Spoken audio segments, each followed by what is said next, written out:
My name is Frederica Areta Felix and my matrix number is 07DE21F1044.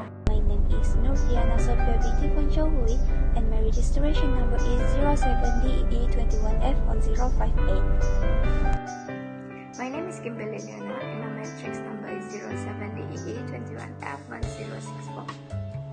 Vectors are mathematical entities which have both magnitude and direction, which satisfies the law of additions, while scalar are mathematical entities which only have a magnitude. Usually, scalar are used in the form of plain letters such as A, Ka, and K.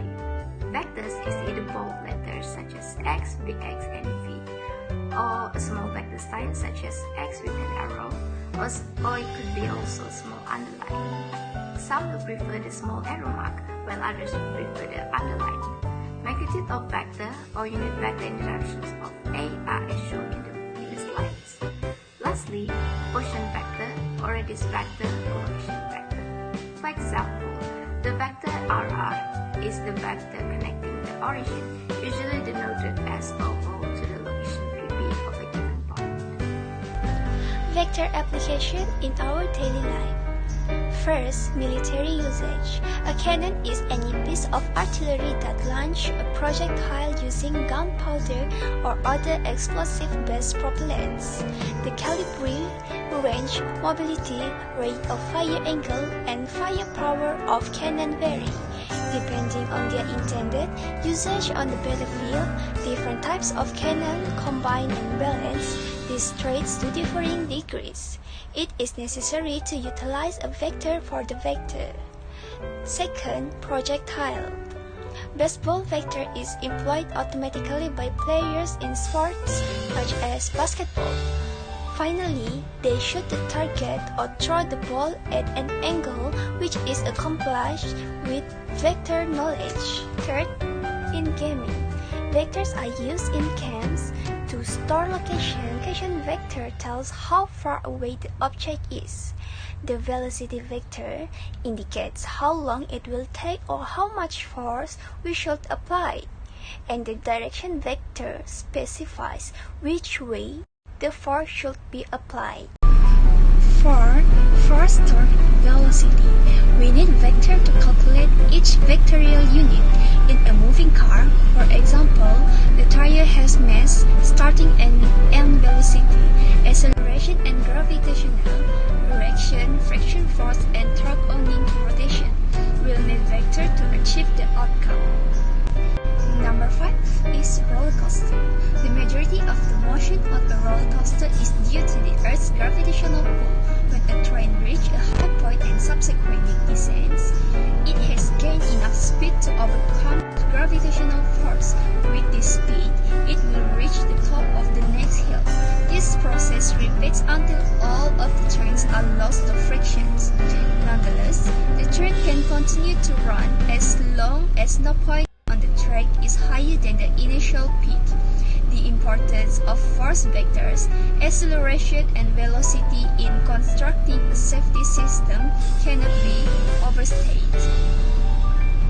6. In cricket, if a batsman hits a lob shot in cricket, he has 3 options: catch out, drop down before the fielder, or maximum.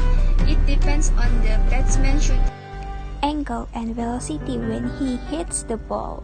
If everything meets the conditions for maximum force, the ball will travel over the boundary. Otherwise, one of 2 incidents may occur. Because the ball is a vector, it's all about vector. 7. Boat crossing a river. When a boat crosses a river, the river's velocity and the boat's velocity work together. The boat's direction changes as the river velocity increases.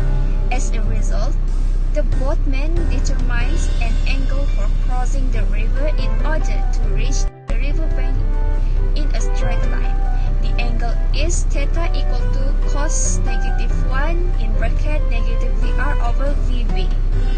And last one is crosswind. The term crosswind is well known. Any wind that perpendicular to the line or direction direction of motion is referred to as a crosswind. When a plane lands, it may encounter challenges due to crosswind. With the use of a vector, a pilot can determine the consequence, velocity, and direction. Now for question given, the main position P equals to 9 degrees is from the Cartesian place. In the condition of I and J, write the vector for P. In order to find the unit vector for direction, we need to determine the magnitude value first. Magnitude for the op direction can be calculated by square rooting the 90, which is the sum of 9 squared plus 3 squared. After that, divide the vector by its magnitude, which is square root 90, to determine the value of unit vector for direction of P, as shown in the slide, where the unit vector for direction of P is 9I per square root 90 plus 3j per square root 90j. For example, questions 2, PQR are still parallelogram. So P arrow is equal to I plus 4j and Q arrow equals to 6I plus 3j and R arrow is equal to 6I plus 2j. So when PQR arrow is a position vector of PQR, so find the position vector of S. So to find the position vector of S, let S arrow be the position vector of S. So since PQ is parallel to SR, so the equations will be PQ arrow equals to SR arrow. So based on the formula, the final value will minus to the initial value. So Q arrow minus P arrow equals to R arrow minus S arrow. So 6I plus 3j minus 2I plus 4j equals to 6I plus 2j minus S arrow. So 6I minus I will become 5I and 3j minus 4j equals to negative j and equals to 6I plus 2j minus S arrow. So 5I minus j and negative S arrow will be switch positions, which will become S arrow equals to 6I plus 2j minus 5I plus j. So the final answer will be S arrow equals to I plus 3j. In conclusion, knowing vectors is vital for our daily lives, since it is useful for solving difficulties that we experience on a regular basis, as well as determining the direction and coordinate of an object or shape. Besides, by using the right vector formula, we can answer an example questions. Last but not least, understanding vectors is actually quite simple and fun. Yet it can be complicated due to the internal laziness of a person.